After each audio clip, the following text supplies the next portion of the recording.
भारत में सबसे खतरनाक जाल बेरोजगारी नहीं है, बल्कि वो उम्मीद है जो लाखों युवाओं को हर साल बस एक बात कहलवाती है कि इस बार नहीं हुआ, अगली बार जरूर होगा। कई लोग अपनी जिंदगी के 5, 8, 10 साल तक इसमें दे देते हैं। रिजल्ट वाला दिन, जरा इमेजिन करो कि सुबह से उठकर एक लड़का अपने मोबाइल में वेबसाइट पर बार बार उसे रिफ्रेश करते रहता है कि आज कुछ बड़ा होने वाला है। घर में लोग उस पर ट्रस्ट करते हुए सोचते हैं कि आज हमारा बेटा कुछ कर दिखाएगा। साथ ही साथ उसने मॉर्निंग से लेकर इवनिंग तक अभी कुछ खाया भी नहीं है। दोस्तों को भी पता होता है कि आज रिजल्ट आने वाला है। साथ ही साथ रिश्तेदारों को भी पता होता है। रिंग बजती है कि आज क्या हुआ। जब वह रिजल्ट देखता है वेबसाइट पर, तब वो पाता है, एक बार रिफ्रेश करता है, दूसरी बार रिफ्रेश करता है और तीसरी बार रिफ्रेश करता है कि उसका नाम आ चुका होगा, लेकिन नहीं, उसे अपना नाम दिखाई नहीं देता है। इसके पश्चात सभी लोग उसे कॉल करते हैं कि क्या हुआ, और सब लोग उसे सांत्वना देते हैं, इस बार नहीं तो अगली बार। भारत में सरकारी नौकरी को लोग जॉब की तरह नहीं देखते, वह उसे रिस्पेक्ट, स्टेटस और सिक्योरिटी की तरह देखते हैं। उनको लगता है कि समाज में उनका रिस्पेक्ट होगा, साथ ही साथ घर वालों को प्राउड फील होता है। कुछ लोग तो ऐसा भी सोचते हैं कि एक बार सरकारी नौकरी लग जाए तो उनकी लाइफ सिक्योर है या उनकी लाइफ को एक गारंटी मिल जाती है। लोग सिर्फ और सिर्फ समाज में और इमेज के चक्कर में अपनी लाइफ के कम से कम 5 से 10 साल भी खत्म कर देते हैं। इसलिए यहाँ कंपटीशन एक एग्जाम नहीं होता, यहाँ मिलने वाली उस इमेज के पीछे व्यक्ति भागता है। जब किसी चीज के साथ रिस्पेक्ट, स्टेबिलिटी और सिक्योरिटी और सोशल वैल्यू अटैच हो जाती है तो व्यक्ति को कैरियर ऑप्शन कम और ऑब्सेशन ज्यादा दिखते हैं। आखिर ये ऑब्सेशन आया कहाँ से, इसका क्रेज कहाँ से आया है? समाज में उन लोगों को पहले भी उच्च तबके का देखा जाता था जिनके पास सरकारी नौकरी हो। उनको पावर की दृष्टि से, साथ ही साथ एक इन्फ्लुएंस की दृष्टि से देखा जाता था, क्योंकि जिनके पास सरकारी सेवाओं में कार्य करने का अनुभव होता था उनकी सामाजिक पावर में पकड़ होती थी और साथ साथ मनी पावर में भी वैल्यू में ज़्यादा बड़े होते थे। दूसरी चीज़ें हैं, इसी चीज़ को हमारे समाज में निचले तबके के लोग, हमारे पेरेंट्स भी देखते नजर आए। साथ ही साथ उस समय जब अंग्रेज के दौर का समय था, उस समय प्राइवेटाइजेशन नहीं था, प्राइवेट नौकरी नहीं थी। सरकारी नौकरी में कार्य करने वाले लोगों को बड़ा माना जाता था और उन्हें स्ट्रॉन्ग माना जाने लगा। धीरे धीरे समय बीतता गया और समय के साथ जब गवर्नमेंट में लोग काम करने वाले कर्मचारियों को एक प्राउड की तरह और एक इमेजिनरी पावर की तरह देखा जाने लगा, तो हमारे पेरेंट्स के द्वारा भी उसे बच्चों तक लाया गया। और जब बच्चों तक इसे लाया गया तो बच्चों के मन में एक सरकारी नौकरी के प्रति एक भाव जागृत होने लगा कि सरकारी नौकरी ही एक सर्वोपरि माध्यम है। सपना कब जाल बन जाता है, शुरुआत में तो बहुत अच्छा लगता है। स्टूडेंट सोचता है कि इस बार नहीं तो मैं 1-2 बार में एग्जाम क्लियर ही कर लूंगा। सीट्स कम, साथ साथ एप्लीकेशन बहुत ज़्यादा होते हैं और कंपटीशन बहुत ज़्यादा होता है। इसमें धीरे धीरे समय बीतने लग जाता है।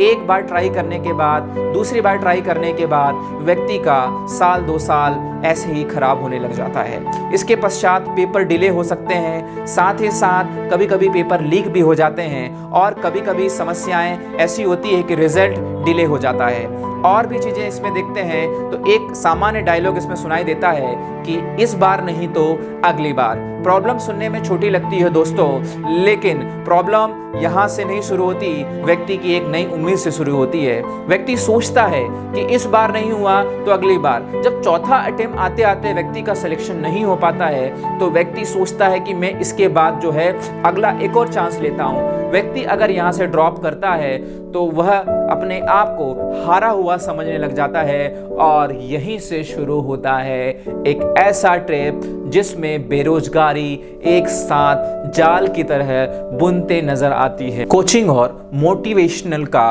पूरा सिस्टम, जिसमें हर लोग एक ही चीज चाहते हैं कि व्यक्ति जो है सरकारी एग्जाम को पास करे, जिसमें सरकारी एग्जाम के लिए जो भी सुविधाएं कोचिंग प्रोवाइड करती है, सिस्टम प्रोवाइड करती है, जैसे motivational speech, speech paid batches, hostel सुविधाएं, note membership, motivational video, topper की रिसर्चेस और रैंकिंग, इंटरव्यू, इतने सारी चीज़ें जो है व्यक्ति को प्रोवाइड होती है और एक मार्केट खड़ा हो जाता है। तो एक इकोसिस्टम, जब इकोसिस्टम बन जाता है तो व्यक्ति ये सोचता है कि क्या ये चीज़ गलत है, क्या टीचर गलत बोल रहा है। लेकिन जब स्टूडेंट इनके माध्यम से जुड़ा रहता है तब तक वह यही सोचता है कि उसका सिलेक्शन एक ना एक दिन ज़रूर होगा और यहीं से ये एक ट्रैप के रूप में बदल जाता है। अगर वह गिव अप करता है तो वह अपने आप से हार माना हुआ समझता है, साथ ही साथ बड़े इस जाल में धीरे धीरे वो ट्रैप की तरह आगे बढ़ता जाता है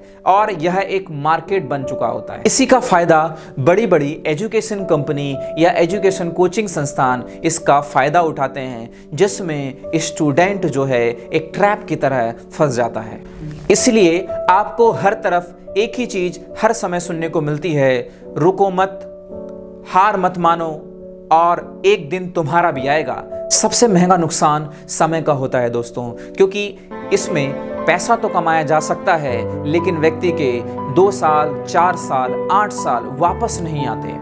व्यक्ति यही सोचता है अगर मैंने इसे 2 साल दिए हैं तो 2 साल बाद मुझे सक्सेस मिल सकता है। व्यक्ति ये सोचता है कि अगर मैंने 8 साल दिए हैं तो 8 साल बाद भी उसे क्या मिल सकता है, सक्सेस मिल सकती है। कॉस्टली चीज यहाँ पर पैसा नहीं, समय हो सकता है। यहाँ पर व्यक्ति उसी चीज को निरंतर आगे बढ़ते जाता है, क्योंकि बड़े बड़े महानुभावी, बड़े बड़े स्किल्स लेबर टीचर्स यही बोलते हैं कि व्यक्ति को सिर्फ और सिर्फ एक चीज की ओर फोकस करना होता है। वह अपनी अदर स्किल्स को भूल जाते हैं, साथ ही साथ वह अपनी उन्हीं स्किल्स को आगे बढ़ाते हैं जहां उन्होंने उस कोचिंग संस्थान या उस विषय पर की। धीरे धीरे समय बहुत ज़्यादा बीतने लग जाता है, वह डिप्रेशन में जाने लगता है और साथ ही साथ जब उस पर फैमिली का दबाव पड़ता है आगे वाली जनरेशन के लिए, क्योंकि ये बोला जाता है समाज में कि शर्मा जी का बेटा देखो इतने साल में ये कर लिया, वर्मा जी का बेटा ये कर लिया, तो व्यक्ति के ऊपर थोड़ा सा प्रेशर बढ़ने लग जाता है। और समाज हमें और साथ साथ कुछ चुनिंदा लोग, मनीषी लोग जो हमें यही सिखाते हैं कि हमें सिर्फ और सिर्फ एक दिशा में आगे बढ़ना। यहाँ प्रॉब्लम सिर्फ स्टूडेंट की नहीं है, प्रॉब्लम एक सोसाइटी की भी है, क्योंकि कई बार सोसाइटी हमें यही सिखाती है कि अच्छे नंबर लाओ, अच्छे नंबर लाकर सरकारी नौकरी करो, सरकारी नौकरी की तैयारी करो। सरकारी नौकरी के बाद अगर सरकारी नौकरी व्यक्ति की नहीं लग पाती है, व्यक्ति सोचता है इसके साथ साथ कुछ और भी अदर स्किल्स में सीख लूँ, तो वही समाज के लोग या हमारे घर के लोग यही बोलते हैं कि हमें डिस्ट्रैक्ट नहीं होना चाहिए, हमें एक ही तरफ फोकस करना चाहिए। लेकिन समाज हमें आगे या हमें रिश्तेदार यही सोचते हैं कि अगर 1 साल बीत जाता है, 2 साल बीत जाता है, उसके बाद यही क्वेश्चन पूछा जाता है कि आगे क्या।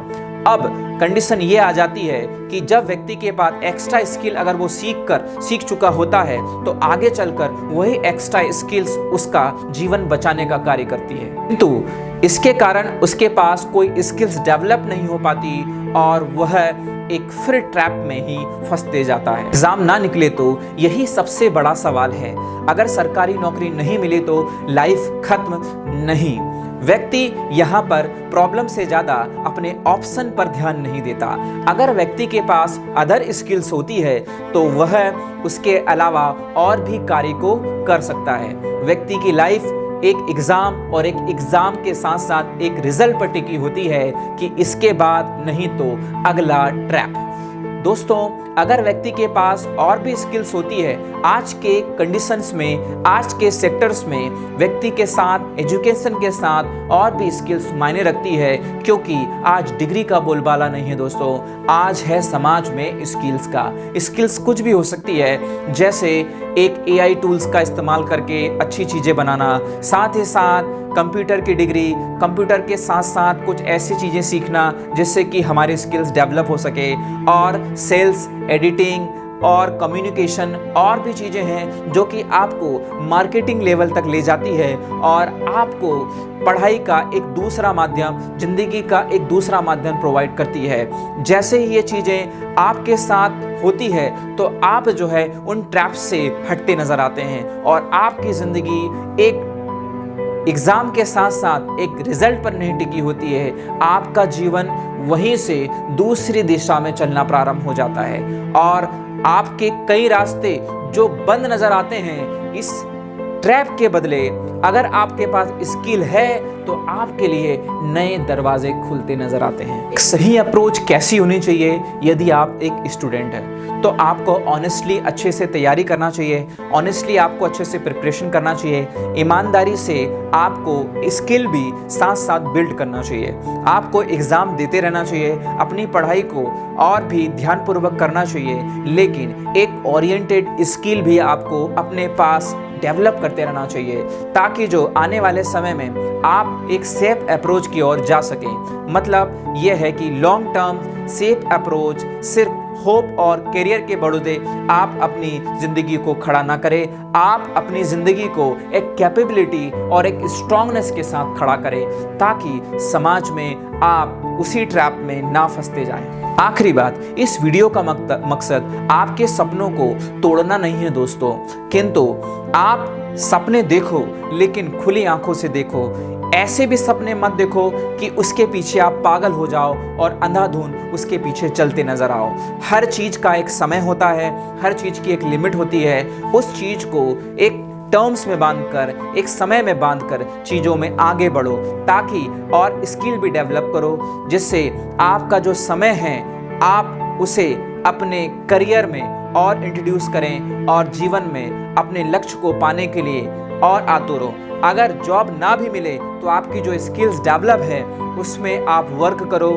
जिंदगी यही ख़त्म नहीं होती दोस्तों, जिंदगी का नाम ही चलना होता है। जब आप किसी चीज़ को शिद्दत से चाहने लग जाते हो तो वो चीज़ आपके पीछे कायनात के साथ काम करने लग जाती है और आपकी मंजिल तक आपको पहुंचाने में मदद करती है। चाहे वह स्किल हो सकती है, चाहे आपकी पढ़ाई हो सकती है, पढ़ाई से संबंधित और भी चीज़ें हो सकती है, और भी गाइडेंस हो सकते हैं, स्किल डेवलपमेंट भी हो सकती है और आप अपने मकसद में पहुंच सकते हैं। ज़्यादा से ज़्यादा चीज़ों को अगर आप जानना चाहते हैं, स्टोरी जानना चाहते हैं ऐसी, तो हमारे चैनल को सब्सक्राइब और शेयर करना ना भूलें दोस्तों।